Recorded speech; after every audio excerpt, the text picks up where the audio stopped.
This is the Power Producers Podcast, where we are refining and redefining the sales game.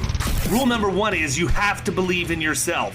You're the only one who doesn't think you belong in this appointment. The prospect has already validated your existence by scheduling time with you. Get it through your head you belong here, go in there, crush it, and close the deal. A place where sales professionals can come to learn from other sales professionals and thought leaders that have mastered their craft. The difference between a good salesperson and a best-in-class salesperson is only 2 minutes. By spending an extra 2 minutes on what you might think is a mundane task in the sales game, you separate yourselves from the pack, you grow your book of business, you close more deals, and you retain your accounts. As well as their peers who are still striving for perfection to achieve their why. I have a wife and 4 kids. Failure is not an option. Real sales professionals, real stories, real results. Are you ready to feel the power? Hey, everybody. Welcome to the Power Producers Podcast, where we are refining and redefining the sales game. Today, we have one of my very favorite LinkedIn personalities, Mr. Walt Goshert from the great state of Pennsylvania. Back for the second time. Kyle, I hope your wife doesn't have a baby today. I'd have a few questions, but the last time Walt was on was when Nash was being born and Kyle was out. So I had to run that one single-handedly, and what turned out, what originally started as a conversation about LinkedIn quickly evolved into Walt just laying down the law about workers' compensation based on his previous experience, which caught me completely off guard in a good way, because then all of a sudden we were in the wheelhouse again. So Walt, it is great to have you back, man. I feel like you live in my living room anyhow, because I'm constantly seeing your updates on LinkedIn, always adding value for the industry. And I hope and trust that everybody who listens to this podcast has the sense to follow Walt on LinkedIn, because he will make you better for sure. So for everybody who hasn't heard you, why don't you just give them the 10,000-foot overview, and then we'll get kicking. Okay. Well, hey, thanks, David. I appreciate that. And appreciate the invite to come back for the second round of this. And I want to thank you for allowing me to be a part of the workshop earlier on this year, and also the mention in the book.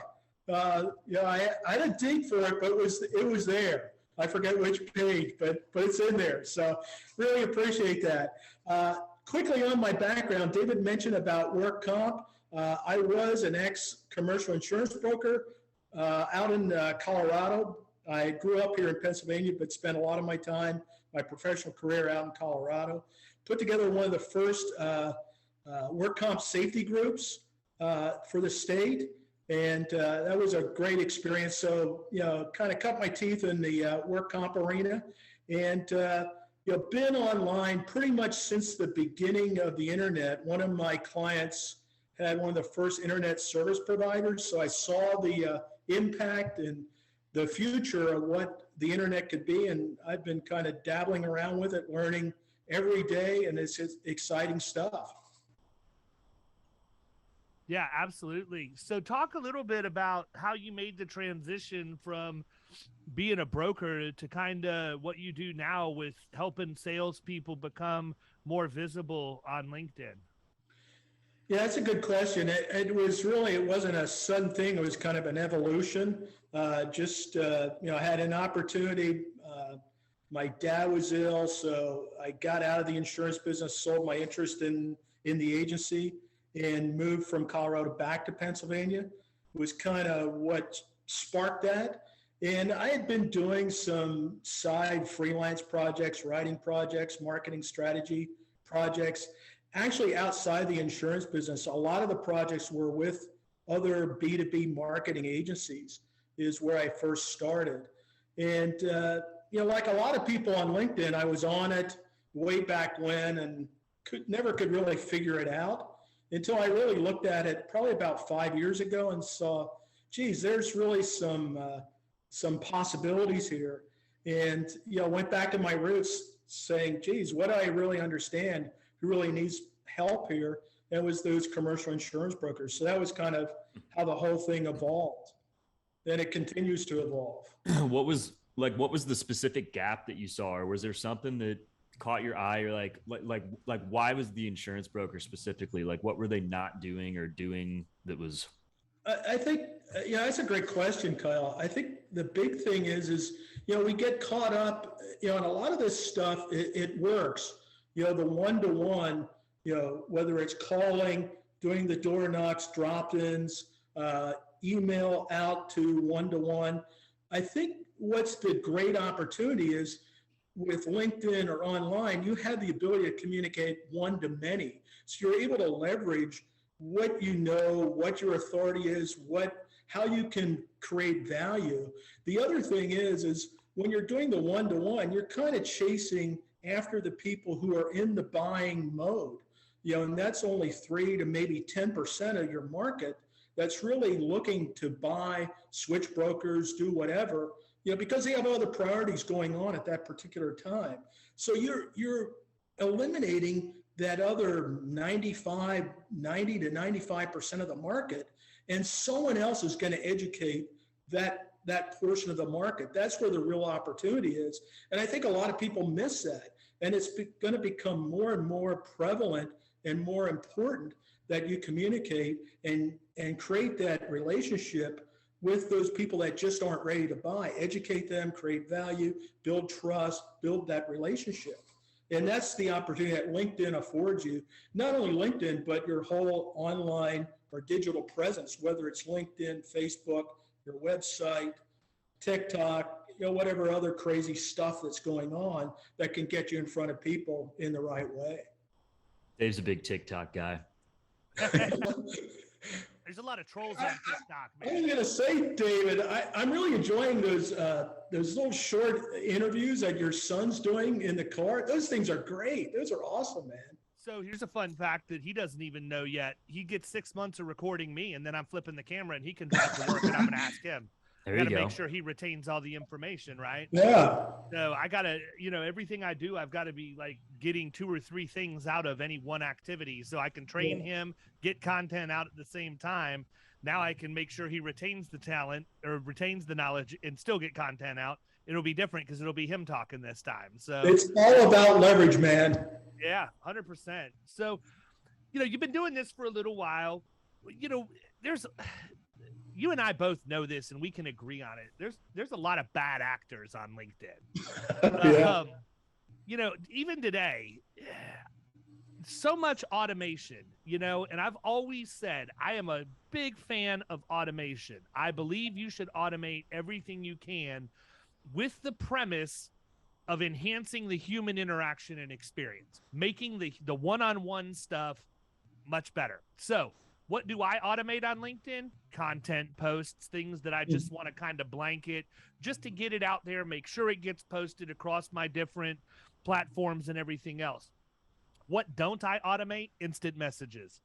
I can't stand getting a connection request that's automated. They're terrible. Yeah, they're always horrible. Then if there's one good enough to get by my radar, I end up getting a message almost immediately soliciting me from the second that I had a guy this morning said, I've been studying your profile and it looks like, blah, blah, blah, blah, blah. And it was actually really well written. It did not have my middle initial included, which means that it wasn't automated, a bot. Right? Because otherwise it would have been. And I'm like, all right, I'll go ahead and take this. It wasn't even 5 seconds after I accepted his request that I'm getting, hey, I'd really like to jump on your calendar to schedule time, blah, blah, blah, blah, blah. And I'm like, so I wrote back to him. I was like, tell me what you have in mind.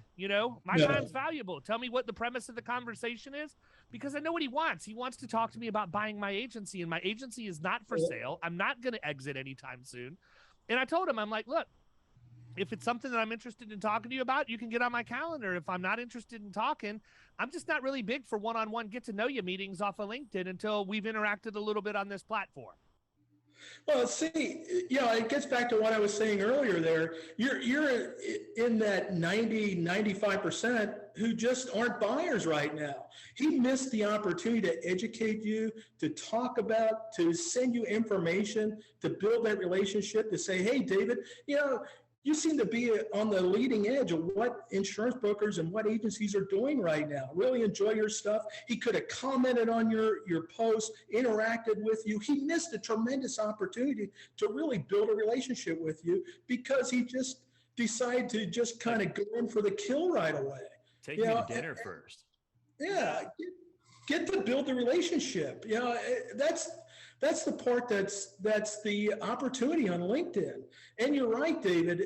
I think people just get lazy with the whole automation thing. And there's just been so much hype and empty promises made about, geez, you can automate this and get, 20, 30, 100 leads a month, all this kind of crap that goes on. And it's just not true, because you can get 20 or 30 or 100 crap leads that don't go anywhere. And it just blows all your authority, all your credibility when you do that. I'm a big believer in automating. Also, I use a program called Taplio. It has artificial intelligence so it tracks your posts. It gives you the stats in your posts, your interactions, where'd you get the most interactions, where'd you get the most views, so you can find out what stuff is really working, and you can schedule your posts out. To me, that's good leverage. But to leverage relationship building, that's just a no-no. That's just dumb. Yeah, I think, I think that's a problem that we're seeing manifest itself on LinkedIn, but truthfully, it's a problem that exists in the real world too. Yeah. I mean, I can't tell you the number of times producers go out and prematurely shoot, right? They think they have an opportunity. They don't understand, how the buyer's journey works. They don't understand how long they should nurture and educate before they need to make the next step. Most importantly, I think this all exists because they don't lay the ground rules at the front of an engagement. They don't say, hey, really appreciate you being willing to talk to me. I feel like we had a great meeting this morning. Let's talk about what things look like moving forward. In order for us to be able to work together, here's what I need. And just tell them what you need. Yeah. I need access to your information, right? When I need loss runs, when I need information on a claim or whatever, I'm going to need that. And I need you to be able to commit to me that you're going to give that to me in a timely fashion. I'm going to need access to your people because we interview people so that we understand the culture of your company, the true makeup of your risk profile. And I want to be able to articulate that to underwriters. And number 3, and most importantly for me, I need to understand that if we come in and we put together our work product and give you a compelling case, do you have the ability to fire the person who's working with you right now? Those are the 3 non-negotiable questions for me. And I don't think producers set the table the right way.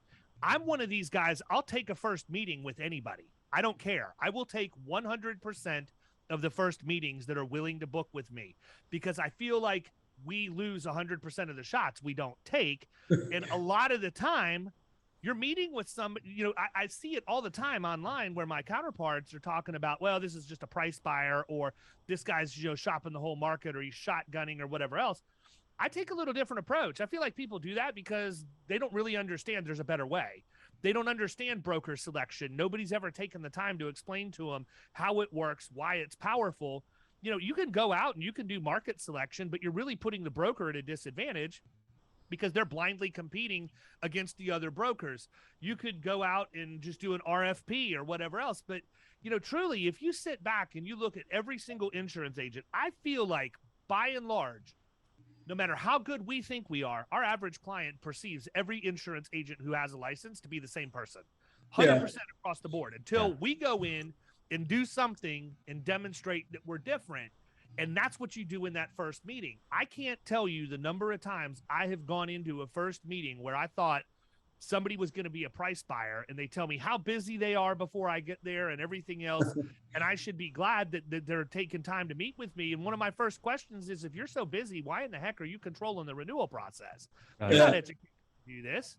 This is what I do for a living. You're a mechanic with a chain of car repair facilities. That's what you should be focusing on because that's your core competency. That's why I bring my car to you. I don't bring my car to you and then stand in your shop and tell you everywhere to turn the wrench. And that, 4 other people will do it cheaper or whatever else. I'm going to trust that you're a professional. You have all your credentials on your wall in here, and they're quite impressive. I think I'm going to go ahead and take a chance. You know what you're talking about, and you're going to give me the best overall result. That's all I'm asking you to do with me. Yeah, Mhm. I think it goes back to something that you mentioned in the Dirty 130 book, David. Your approach in the door knock. These people aren't sitting around thinking about insurance. In fact, they hate insurance by and large. They have other pressing business problems that they're dealing with, whether it's hiring people, retaining their staff, productivity, winning profitable jobs, dealing with inflation, supply chain issues, whatever. When you do that first cold call, door knock, or whatever, give them some value that's outside of anything that has to do with insurance. And you talked about, the plumber's salary and benefits guide that you deliver on the door knocks. So you're delivering some value. So you got to set the stage first before you can ask those expectation questions. Because if not, you're just perceived as just another sales guy, just another insurance guy. So you got to, right from the get-go, you need to separate yourself and position as that trusted advisor right from the beginning, where, the idea being that, hey, if this person, this business owner has any kind of business question, who are they going to call? Are they going to call their CPA, their business attorney? Are they going to call you, the insurance broker? That's the position you want to be in. I can tell you, and it's interesting because as my career has progressed, the number of calls I get regarding an insurance question or a claims scenario have dwindled, and the questions I get about overall business strategy and things along those lines have increased. And those are calls you want. They're golden. The claims questions, the coverage questions, hell, let the staff handle that crap. Yep, 100%. But most of the time, they're not even like those questions don't come up. Like a lot of times, clients are not calling me asking me about coverage. They're asking me what you just talked about. I've been at it a fifth of the time that you have, and I get those calls from several of my clients, and that's just kind of the way we operate here. I do think that what you mentioned about setting the table is, we've talked about it a million times on the pod, right? That's where the miscommunication always happens, is on the front end and not, clearly setting those expectations. But I think, imagine going through a process with somebody and then at the end, they don't realize that they have to fire their current representation. Like, what a giant waste of time that is, for everybody. I think part of the problem is the agent just assumes they know that, right? Yeah, right. They just assume that's the case, and they don't. So they assume it, or they're afraid. They don't have the balls to ask the question. I think that's the bigger problem.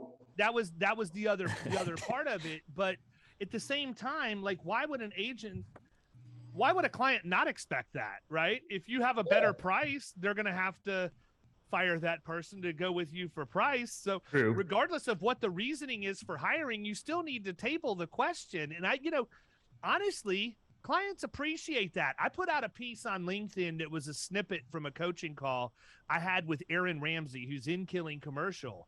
And it was an interesting call because I really feel like it's some of the best advice I've given anybody in a while, just in terms of how I read Aaron and the psychology behind where he was.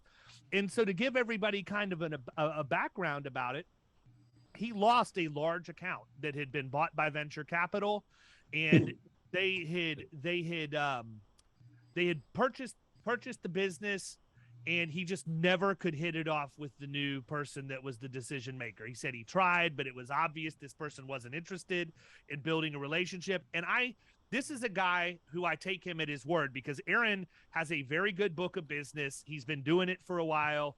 And so if he comes to me and says, look, man, I've done this, I'm pretty sure he has. And it was obvious to me that this guy probably already had somebody in his back pocket that he was going to bring in, or the VC firm that bought them has a portfolio program and they were just going to get rolled in at expiration, which I was kind of surprised they didn't just cancel the policies and roll it if that were the case. So anyhow, to fast forward, we had the conversation a couple of weeks ago, and he said, I'm fine, man. Probably 3 weeks ago, he said, everything's good. I charged a service fee on this account this year. It was fully earned at inception, so they paid me 100% of the fee up front, and I'm going to at least have my income on the account for a year, so I have plenty of time. Well, he traveled the next week and I traveled the following week. And then this last Friday, because he and I have a weekly call on Friday mornings. On Friday morning, we get on the call. He's like, man, he goes, I need to talk to you. And he like starts explaining everything that's going on about how he's been out prospecting like crazy and da-da-da. I'm like, whoa, whoa, whoa, whoa, whoa, whoa, whoa. Step back for a minute and take a deep breath, man. Why? You lost the account, but you self-admittedly to me in more than one conversation have told me that revenue is not mission critical for your agency. Like, you're going to be just fine. You're still going to pay your bills. And I said, he said, yeah, I know. He goes, but I said, no, what you have is you have a mental void. You have a void in your mind that you lost an account. And because of the way we're wired as producers, you want to go out and kill something to replace that mental void in your account. That's just what we do. And I said, the problem with that is you're doing it like a maniac. I don't think I said maniac. I said, but you're literally going out in trying to meet with anybody who will meet with you.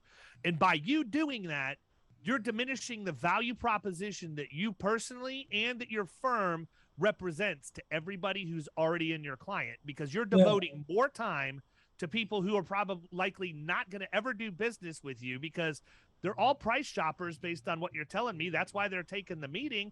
And in the meantime, you're neglecting your existing book of business, which I'd be flip-flopping it. I'd spend the majority of your time making sure that all of those relationships are intact and spend your other time. He's like, you know what, man? He goes, you're 100% right. As you're sitting here telling me this, my email is continuing to accumulate. I got one thing after another coming in. I've got calls I haven't returned.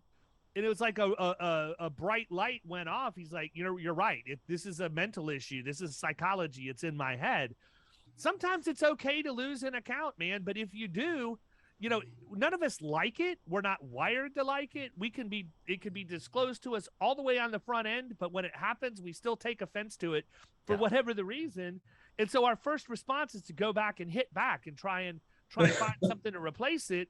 And truthfully, this from being a producer in the middle market yourself, that's a longer process. You're not just going to go out and in 2 weeks replace $60,000-$70,000 in revenue to your agency. No, those kind of accounts take, at least a year of nurturing, usually more than that. And not only that, but if you go out and you all, start to prospect and talk to everyone, you're showing up as being desperate. You're not controlling the process. And the one thing that repels people more than anything is if you show up being desperate. Not only that, if you're sitting there with a book of business, you're sitting on a freaking gold mine. You can talk to those people, ask them for testimonials, ask them for LinkedIn recommendations, ask them to, check out who they're connected with, go back into your Dream 100 list of prospects, your target accounts, and find out, hey, Jim, who do you know in this list? Who do you know well enough that you could introduce me and we could sit down and have a lunch together? Work your clients. Not only that, they'll appreciate that you ask them for feedback and you build a closer relationship with those clients that you already have.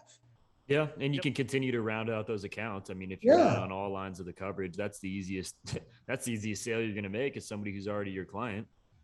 Yeah. It's, just like David talked about it in the Dirty 130. Hey, who are their strategic partners? Who do they do business with? Ask them to open up their checkbook. Who are they writing checks to? If it's that auto repair shop, who's their tool guy? Who's their paint guy? Who's their uniform guy? Who comes in and cleans up the building? Who cuts the grass? Those people can get you in front of other people. 100%, man. I mean, we went through this. The other thing too is understanding, like from a prospecting perspective, understanding how I realize that what I'm about to say is cliche, but when I explain it, it's not. But you got to understand how people buy, man.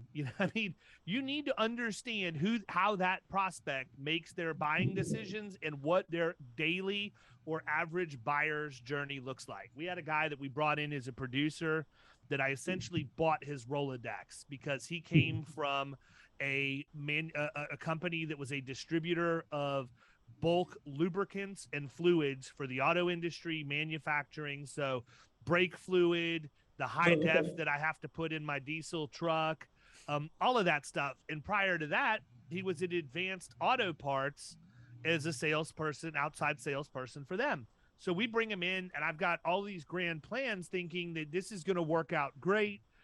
He's used to calling on these people. This is a niche that many of our carriers want. All I really need him to do is get in front of these people, get an appointment, and let me go in and help him close it. He'll learn in no time, blah, blah, blah, blah, blah. It was an absolute disaster. And part of the reason why is because this guy came in and quickly became an insurance salesman as opposed to a relationship builder. Yeah. And so when he was having problems getting appointments or sitting down in front of people, even though in many cases he had relationships already, there's quite a few that he didn't, that were in his Rolodex that he was never able to open at the other place. And I said to him, I said, here's my question for you. How do these people buy? Who are they used to seeing? And I said, it's not the insurance guy that's going to pop in once every 3 or 4 months and try and get them to take a meeting with them. These people are used to schedules. They have operating hours. They're used to routines. Think about this. When you worked at Advanced, you were in there, what, every other week, once a month? When you worked at the other company, you were in there, what, every other week, once a month? He said, yeah, but that's different because I was just trying to get them to buy more from me. So I had to stay in front of them more. I said, oh, so you don't want them to buy more insurance than zero from you? I mean, like, you got to stay in front of them, right? And I said, so from this point forward, you're not an agent at Florida Risk Partners. You're the new territory rep, and they're on your route. Yeah, you're a route guy. You're just popping in. Hey, how's it going? Talking to the staff. Building the relationships, finding out what's happening in the business. Hey, what broke down? What customer complaints are they getting? You're talking to them about their business. They don't want to talk about insurance unless it's a problem. Mm-hmm. Yeah, and I mean, it's pretty apparent that like the solid relationships weren't there to begin with.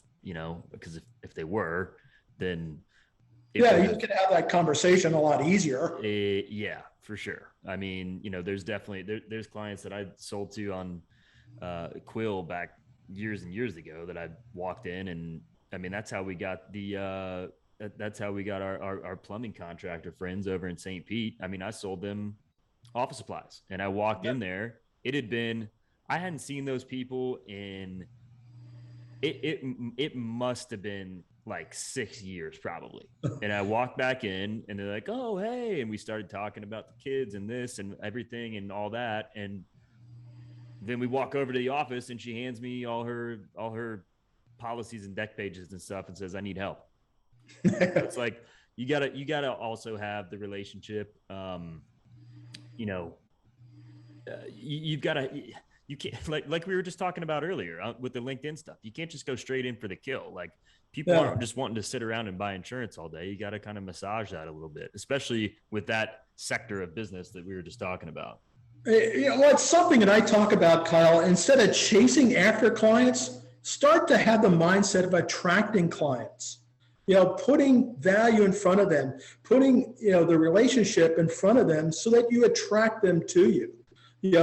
They want to do business with people. They don't want to do business with some insurance guy that's behind a label or a logo.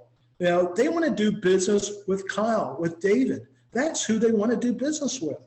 Mm-hmm. Well, I can assure you, when there's a claim, they're not going to say I bought my insurance from Liberty Mutual. Or, Scott, and I'm ripping this off of Scott Howell. I'll give him full credit for it. Scott says this all the time. People don't say, oh, I bought my insurance from Travelers, or I bought my insurance from Liberty, or I bought it from Hartford. No, they bought it from Scott Howell, or they bought it from David Carruthers or Kyle Houck. So, well, think about it too. Whenever you, like, if you're trying to find out what carrier somebody's with, at like 95% of the time, they tell you the agency. They're like, oh, whatever it is. Yep. 100%. So you've read the book, Walt. Let's dive in a little bit. That's not what the intent of this was, but you came with bullet points, so I'm interested. Yeah, we got the book here. There's the workbook.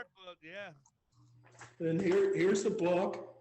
Yeah, I don't ever remember a lot of it. I just remember seeing my name in there somewhere. So. There you go. But I already talked about a couple things, and I think it's and I know at the end of it you kind of start to reference into the 2-minute book, which I think is great. And I think and this maybe plays off of what we've been talking about. A lot of the stuff that you do to build these relationships boil down to boring ass consistent activity. That's really what it is. Yeah. Isn't that the truth? You do the same stuff every day, and you don't think about what the result of that activity is, because you never can point to, hey, I'm going to make these 20 cold calls and here's the result. No, that's where you kind of get into this whole chasing mentality if you're focused on the results stuff. You got to be consistent on the activity, whether it's those 20 cold calls, whether it's the 5 drop-ins, whether it's the 10 connection requests. And what I would add also on top of the LinkedIn activity is, and I think a lot of people miss this, is instead of, thinking about it, it's probably a big ask if you haven't done it, thinking about, geez, I need to create content and post content. Get out there and find out who your strategic partners are, your potential clients, and start commenting on their stuff. Get on their radar so that when you do make that call, when you do drop in on them, they kind of think, oh man, yeah, Kyle, he's been commenting on my post, or he's been commenting on the post of our HR person or my business development person. So there's something, you triggered a connection there before you go in and try to shake their hand. Yeah, or if it's your client, their peer group is going to see that you're consistently interacting with that content, and they may be like, hey, who's this guy? Like, I'm having some workers' comp issues or whatever. Could you make an introduction to me? Or they may just reach out to you themselves and say, hey, look, I see you commenting on Joe's posts. Looks like you handle workers' comp for them. Would love to connect. I'm having an issue if you wouldn't mind taking a call. Here's the thing, Walt. This is the beauty of content marketing.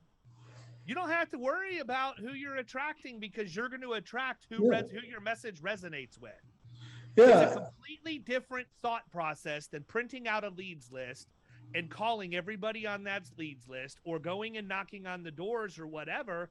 You're simply creating content with the mentality that the right people will eventually find that content, consume it, and reach out to you because they view you is somebody who's a subject matter expert. And to that point, there's a weird phenomenon, and I may even have mentioned this when you were on the boot camp, but there's a weird phenomenon that I've picked up on. I very rarely post Florida Risk Partners related content on LinkedIn. I just don't.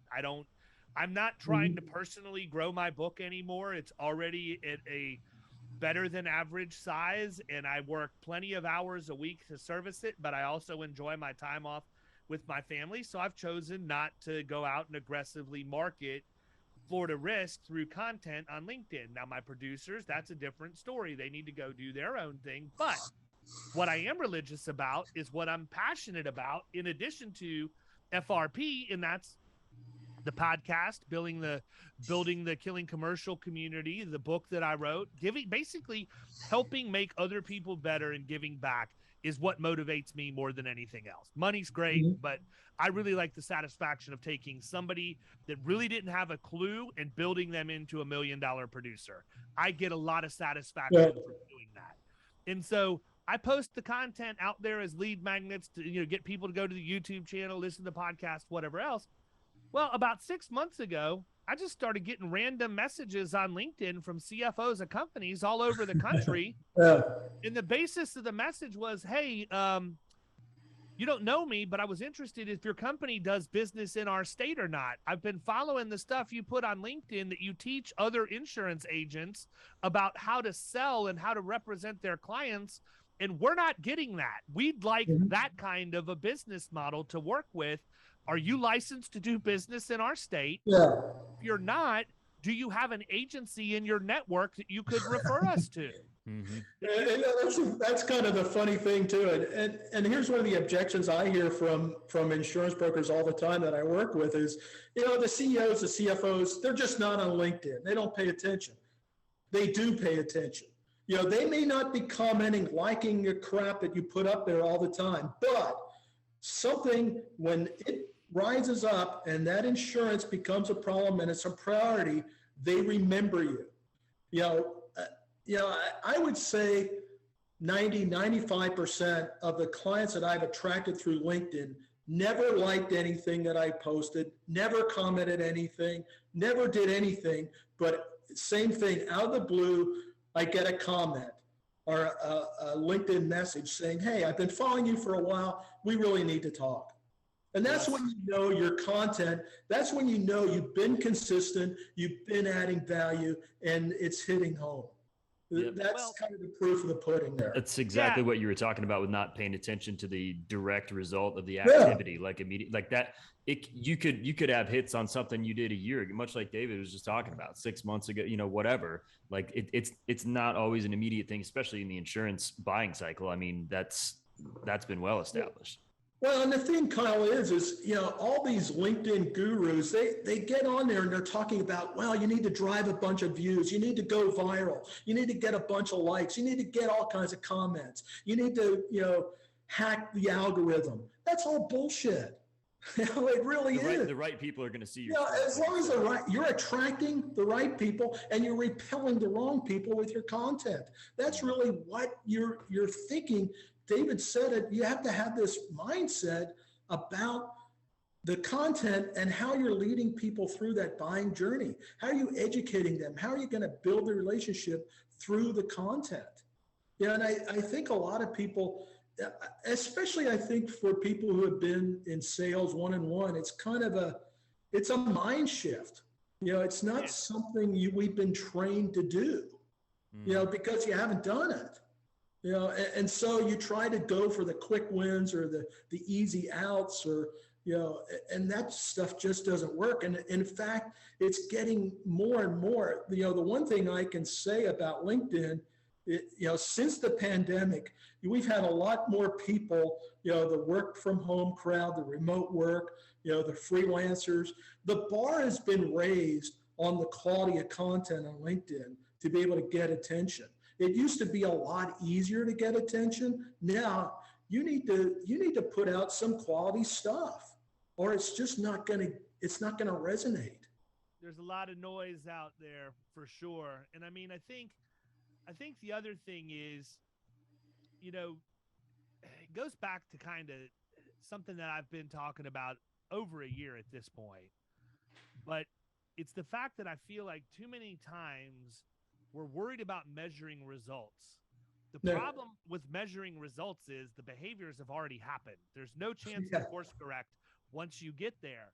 And if you understand the predefined behaviors that make for a successful producer or a successful salesperson, regardless of the industry, and you measure the behaviors and measure the activity, the results are going to come. We know that, right? Yeah. So for me to say, look, I could reduce the dirty 130 down to 100 telemarketing calls and 30 marketing drops a week if I wanted to. There's more that goes into it than that, but I would tell any producer out there, if you're willing to put in the work, don't waste your money buying my book. Do 100 cold calls a week on the phone and 30 marketing drops, and you'll make more money than you ever thought you would make. I agree with that. Even though I promote LinkedIn, I think there's a lot of value to it. There's no way you could not be successful if you did that for 6 months and followed that simple activity. If you just did that, it would work, period. But the difference is when you have the content marketing game working for you, it's working while you're doing those phone calls and marketing drops. When you have direct email campaigns set up properly, they're working for you when you're doing the things that nothing else can do for you, right? So, I mean, I think, yes, you could be wildly successful, but at the same time, why wouldn't you do this other stuff? It can all work in concert and ultimately give you way more opportunities to close business than just. Well, David, it goes back to what we were talking about with Aaron Ramsey. It's not sustainable to do 130, do that year in and year out. Maybe there's some people that, they have the mindset, the grit, the guts to do that. But for most people, that's just not sustainable to do that. And it's probably not the smartest way to go about building your book of business, especially in middle market. I think, it kind of diminishes the value of the relationship. It doesn't position you as that authority, as that trusted authority, if you're constantly in the chase mode. If you don't have that authority content to back it up, it's less likely you're going to get those business-related phone calls or inquiries where you really have that trusted relationship, where you can tap that relationship to help them to introduce you to other people. It's the power of leverage. It's working smart. Well, the other thing too is, let's just take blog posts as an example. You can be out cold calling on people in person, and they might have a question in the course of conversation and say, look, I'm going to give you the elevator pitch now because I know you weren't expecting me to come in, but I actually wrote an article on this. I'm going to shoot you the link when I get back. Can I grab your email quick? Now, what did I do right there? I did a whole bunch of stuff in about 10 seconds. That's so much more powerful. Yeah, number one, I established authority because I have to know something about the topic to write the article. Number two, I got their email address so that I could send them the link. They may or may not have given it to me to begin with. And number three, I gave them a link to my website. And once they hit my website, HubSpot's going to work its witchcraft all over them. And now they can't get away from me because I will stay in front of them and I will know every single time they consume any piece of content that we do. And when I take the time and I break it down for everybody, it's like, well, holy crap, I never would have picked up on that much happening in that just quick blurb, an exchange that you had with somebody. But that's what you have to do. That's why we talk about breaking it down into small digestible bites so you can understand it. But then you just got to practice over and over and over again. Yeah. It becomes second nature to you. I'm at the point in my career now, and I don't want this to sound cocky or arrogant, but I'm pretty sure I can get 100% of the email addresses I want. I won't have a problem going in and getting them from somebody. I'm that polished in my ability to start conversation and find pain very quickly in a conversation. But it goes back to the same thing over and over and over again. People don't know how to buy. People don't know how to sell, right? We're selling to price. It's like this death spiral because it's like we have both these parties just stumbling around in the dark, trying to figure it out. And maybe by some dumb luck, there'll be a match and it'll really fit what they really need. We've seen these diagrams of the buying journey. We like to think it's a straight line from, point A, point B, point C. Hardly ever. It just squiggles all around because these people, every day they wake up and there's a freaking burning crisis when they walk into their office. Someone's threatening to quit on them. Two of their people didn't show up. Something blew up on the job site. That's the reality of what the business owners are dealing with. And you need to be able to fit into that reality. 100%. I think that's the thing. I think the blessing about any kind of content-based marketing is it's so much more measurable to what we had 10, 20, 30 years ago. So if you want to know whether or not you're reaching an audience and you're growing your authority on LinkedIn, take a beginning count on the number of people who are following you, and then look at it on a weekly, monthly, and so on basis and see if that's growing. And I'm not talking about the people that you're reaching out with to intentionally connect. I'm talking about the silent followers that don't really want to come in and give you the connection request, but they like your content, so they're following you. I've noticed, and I'm sure you have too, that recently LinkedIn's updated when you get an invitation to connect from somebody where it says so-and-so is a follower of you and would like to connect now. They didn't used to say that so-and-so is the follower of you. At least I didn't notice it. So it may have been there for 20 years and I just didn't know. But no, I think it's pretty recent. The other thing that I pay really close attention to, David, and this is, one of the sole reasons I invest in Sales Navigator is I want to know how much of that content is resulting in profile visits. Within my target market, am I pulling other insurance brokers to look at my profile? Because the profile is going to determine if they're going to connect or not connect. If you're under 30% connection acceptance rate, your profile sucks. There's something, you're showing up as just another insurance guy. It's too salesy. It's not giving them value, and they're just not going to connect because they're concerned that you're going to pitch them right away. That's why people don't connect. So, you got to, kind of tweak those things and pay attention to them. And they're indicators, just as you were saying, David, they're indicators of whether or not your content is really hitting home and whether it's really connecting with people and if it's delivering value to them.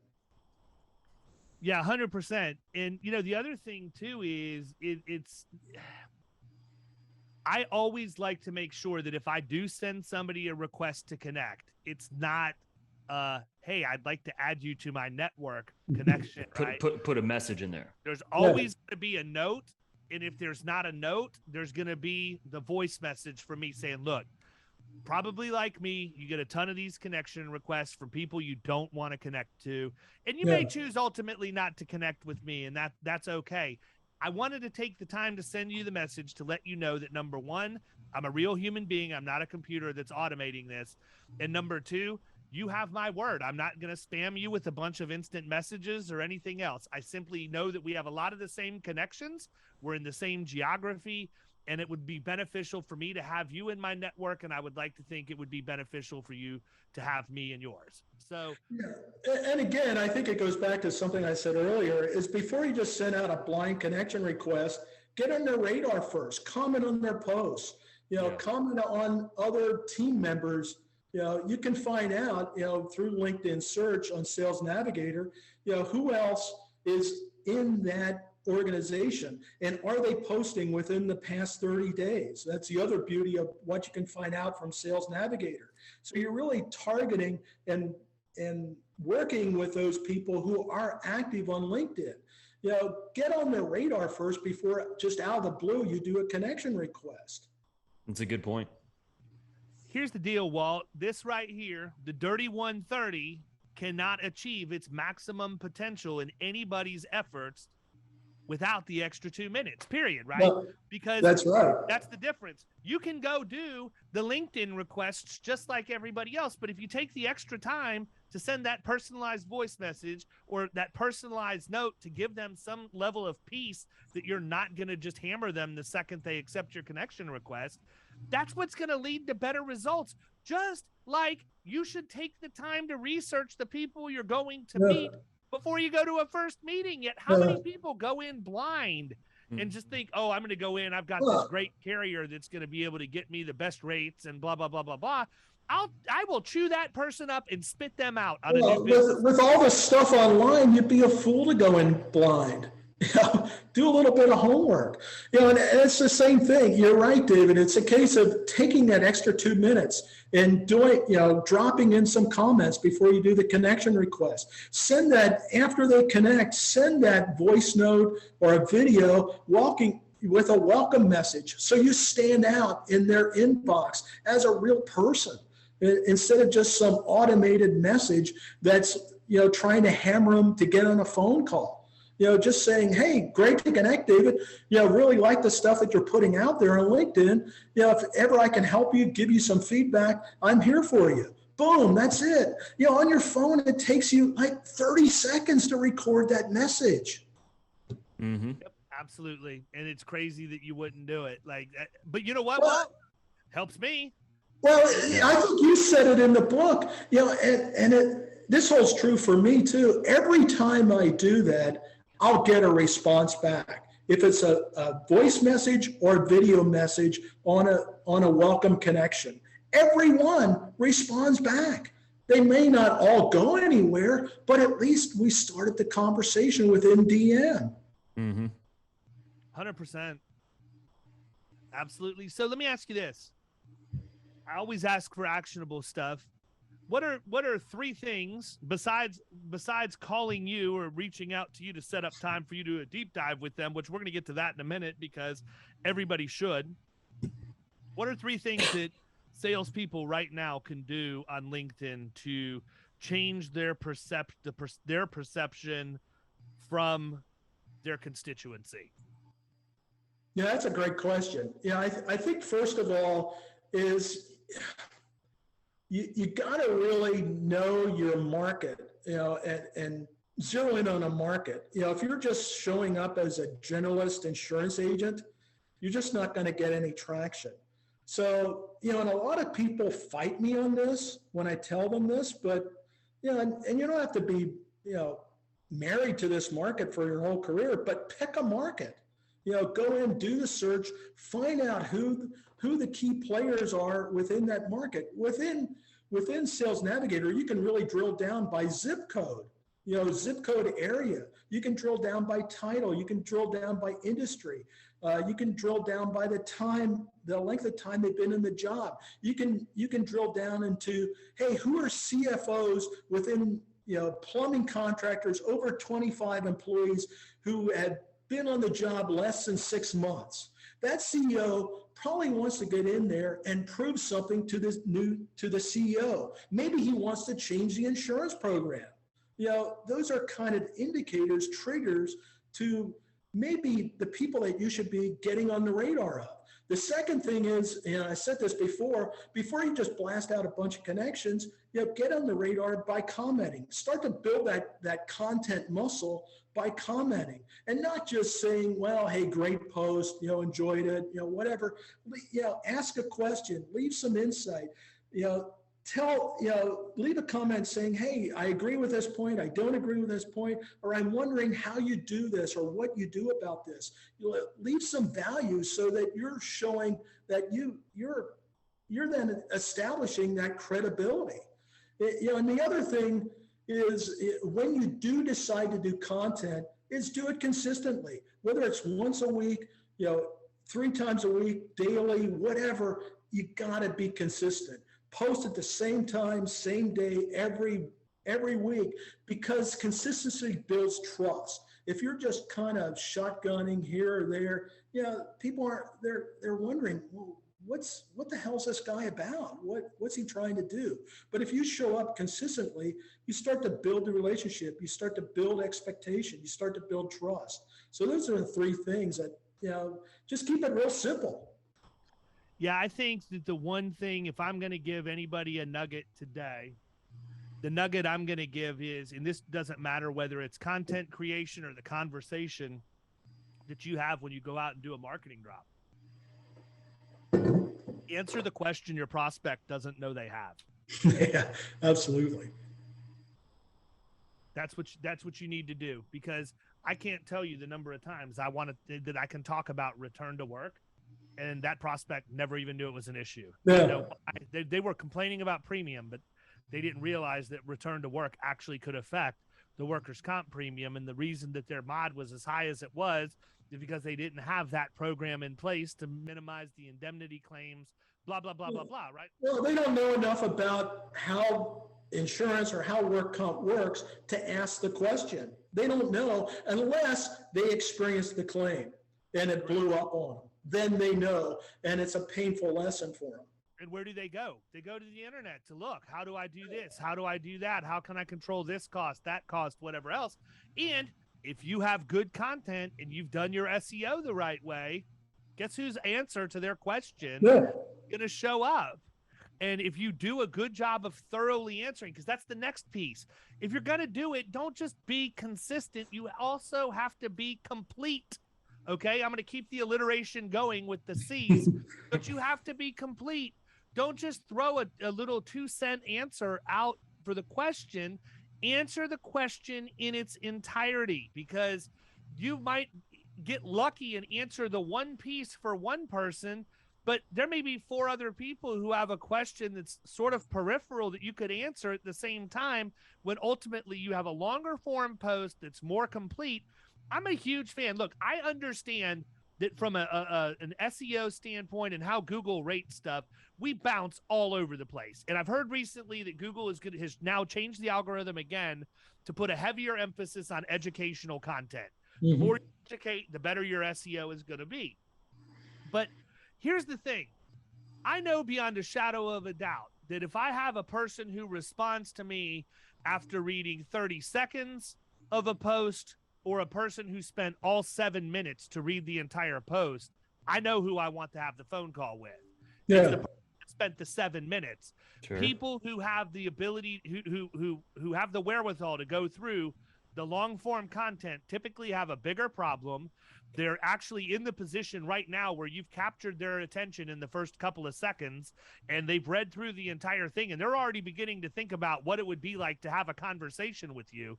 And it's just a much better conversation when you get on the phone. Half the time, if you do a crappy job of answering the question, you're going to spend more time on the phone trying to do what you could have done in the blog post originally, which is get the basic blocking and tackling out of the way, so that when you get down to brass tacks, you're getting down to brass tacks.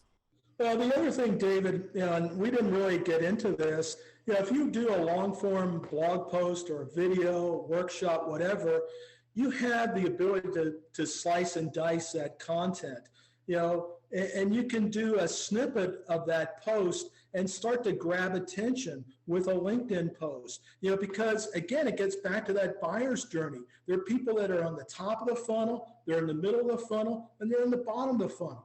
The top of the funnel is they're just really not aware, or they may be somewhat aware that they have a problem. And so you need to educate them about the problem. In the middle of the funnel, you're educating them about the solution and about you providing that solution.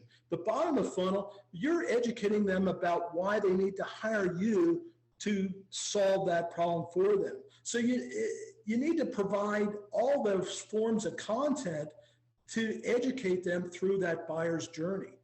And that's why when you have long form content, you can break it out into those different forms of content. 100%. Webinars are my favorite because I've got an hour in most cases, and that will give me a content marketing strategy, quite honestly, that could last me an entire year from a 1 hour webinar if I wanted it to. And, for those of you out there that are still shaking your head thinking this guy's nuts and doesn't, you don't believe in what I'm talking about, here's a fun fact. I've announced several times in the challenge group on Facebook for the Dirty 130 that there are Easter eggs in the book that people don't know. I'm going to give you one of them. I wrote an entire chapter of that book with artificial intelligence. You know what it was? I used Otter AI, which is one of the tools that I talked about, and the entire chapter on webinars was literally the transcription from a meeting that I had inside Killing Commercial. All I did was clean up the grammar a little bit because I speak differently than I talk, but all of the points, all of the supporting evidence and everything, that chapter took me like 5 minutes to write because it was all a transcription and all I had to do is fix the grammar. So I hear all the excuses. Oh, I don't have time, or, oh, the technology doesn't work, or whatever else. You know what? If you got excuses, you need to just go find a job punching a clock somewhere and not about making an impact. Well, it gets back to what we're saying. At least, get started, do something.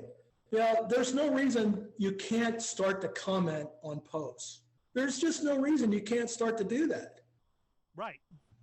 What is? Oh, it's like I use the analogy all the time. Kyle's too young to remember this, but when you and I were younger, Walt, when we wanted to call the girl in class that we were kind of fond of, we would dial 6 digits. We would never dial that 7th one because her dad may answer the phone, right? You have to worry, and then you finally get the guts up to dial the 7th one. And you may have waited too long. The call wouldn't go through. So you do it again and you hurry up. Then the dad picks up and you hang up real quick because we didn't have star 69 or any of that, right? But that's how people approach content marketing. They're calling the 7th grade girl who sits next to them in science class. Don't screw the 7th grade girl. Go for the teacher, people. Think bigger than anybody else in class is willing to think. Just go for it. Just do it. Who cares? If they don't like you, they don't like you. Yeah, I think it's and I think it's going to become more and more of a factor.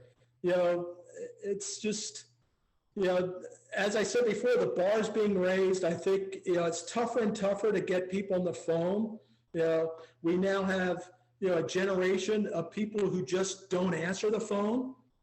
So it's going to be tough. They're taking over as business leaders, so it's tougher to get them on the phone. So you got to have ways to get in front of them to grab their attention. And if you're not doing it through content, man, your competition is just going to flat out smoke you in the long run. Yep. That's really the reality. Agreed. And here's the thing, man. If you're in the right marketplace, I mean, I can promise you it works in the middle market. Can't tell you about national accounts, but they may not need it. I mean, I think the most national accounts know who Marsh Willis and Aon are, and they're going to give them the opportunity to come in and do an RFP. And I think that the Main Street people typically aren't necessarily they're going to deal with Bob Smith or Janet Jones, who's had an. Well, I think in the small market or maybe personal lines, it's a different focus. You're then trying to build the relationships with those strategic partners. The people who can get you in front of your high net worth homeowners, or who can get you in front of the restaurant owners or the auto repair shop guys. You're building those relationships, in nests so that you can leverage relationships instead of going one-on-one and trying to, create value content, in the middle market. Because you're right, those smaller business owners, they're really not going to rely on. They have a different, shorter buying process. 100%. Really the reality of that. Well, listen, man, we've been going for about an hour, and I want to be respectful of your time. Listen, people, obviously I'm a big fan of Walt's. I like what he has to say. He's different than other consultants that are going to talk to you about LinkedIn because he has walked a mile in our shoes. If somebody wants to reach out to you, I remember the last time we had you on the podcast, you had a landing page or something set up where they could do a profile checkup or something along those lines. Where do you want people to reach out to you? Yeah. Well, obviously the best place to reach out is to either follow me or connect with me on LinkedIn. Check out my featured section on LinkedIn. And this is the other thing we didn't really talk about. Use the featured section as calls to action for the different where people are in the buying process. And you'll see links there to get on I just launched this on Sunday, my weekly newsletter, Walt's Malts, More Action, Less Talk. And so every week on Sunday, you'll get an email with strategies, tips, LinkedIn tactics, whatever. So get on the email list and start following what I post. And yes, I do still do the LinkedIn profile snapshot. So if you want to get a second opinion, hey, is your LinkedIn profile grabbing attention in that critical first 33 seconds? Just book a call with me. Absolutely. People, you could do far worse things than reach out to Walt and schedule time with him. He has been an invaluable consultant to many people that I know that have gotten back to me and given me nothing but great feedback about their experience with him, Annabelle being one of them. So I highly, highly recommend that you reach out to him. And if you think that it's an accident that I had a LinkedIn guru on around the time that the Dirty 130 released, people, come on now, don't sell me short. I know that a lot of people out there need this guy, and that's why I wanted to bring him on as a resource. One other thing, David, I'm going to send you over some, another, maybe an addendum to the Dirty 130 LinkedIn activity. Putting together some frameworks for commenting, for those direct messages for content creation. So you're welcome to do that. I think we can grab onto. I think we need to do it as a webinar for all the readers, man. Let them hear it from the man himself. We'll get that on the books. That'll be a cool thing to do. Absolutely. Oh man, hey, it's good to finally talk to you. Likewise, man. I had fun. We dropped a lot of little nuggets in there for people today, so hopefully they hope it helps. Yeah. Absolutely. All right, guys, we're going to go ahead Good and wrap stuff, it up. guys. Thanks. Everybody else, thanks for listening. We will catch you next time. See ya. You've been listening to the Power Producers Podcast.